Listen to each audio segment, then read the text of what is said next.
specifically talk about, but there are two bad things happening in the gluten-free world right now, and most of you who are plugged into social media already know about it, probably have already been talking about it, but I don't really like to focus on negative things, but I think this is an opportunity for us as a community to kind of take what's going on and be proactive to it instead of reactive.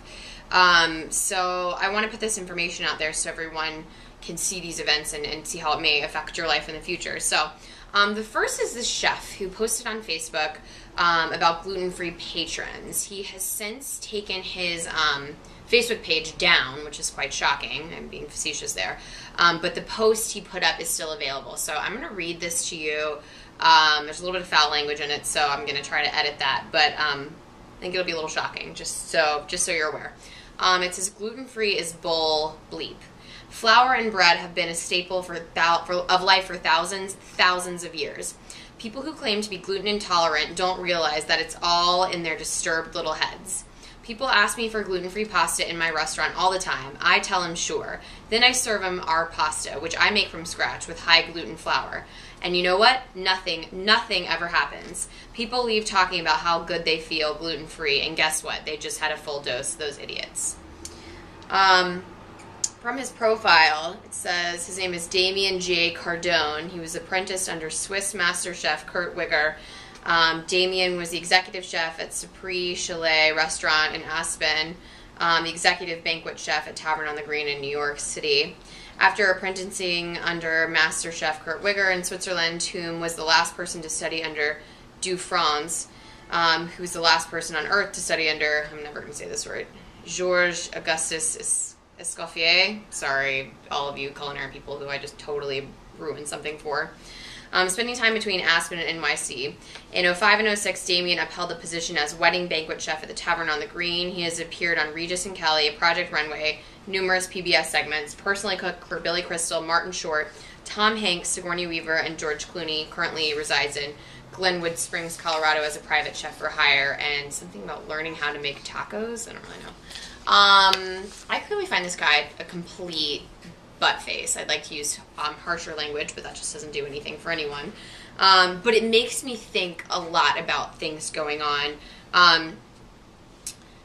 Do we as a community, I mean, this is totally unsolicited, it's completely unwarranted. I cannot believe that this chef would put this up here, and I'm totally glad that people found it. I'm totally glad he took his Facebook page down. But it brings to my attention that maybe we as patrons in restaurants are going about things wrong, maybe in a wrong way. Maybe we go in a histrionic and dramatic way that sets people off. And maybe if we check our attitude beforehand and bring in the understanding that it took us years to master a gluten-free diet and talk to these chefs in a different way, maybe they'll understand that this is not a fad, that we're not making things up. And it drives me crazy that he thinks that nothing happened. I mean, it's a different response. It takes time to process in your body. So anyway, don't think by me saying this about our attitudes as a community that I'm justifying anything he's doing. What he did is completely asinine and completely absurd and completely wrong. And it just made me think about a few things, especially now working in restaurants and such. And this guy is ridiculous. Since his profile's down, I'm going to link you back to celiac.com where this post is up. You can look at the forum, you can leave comments on my page too, because I think this is just crazy.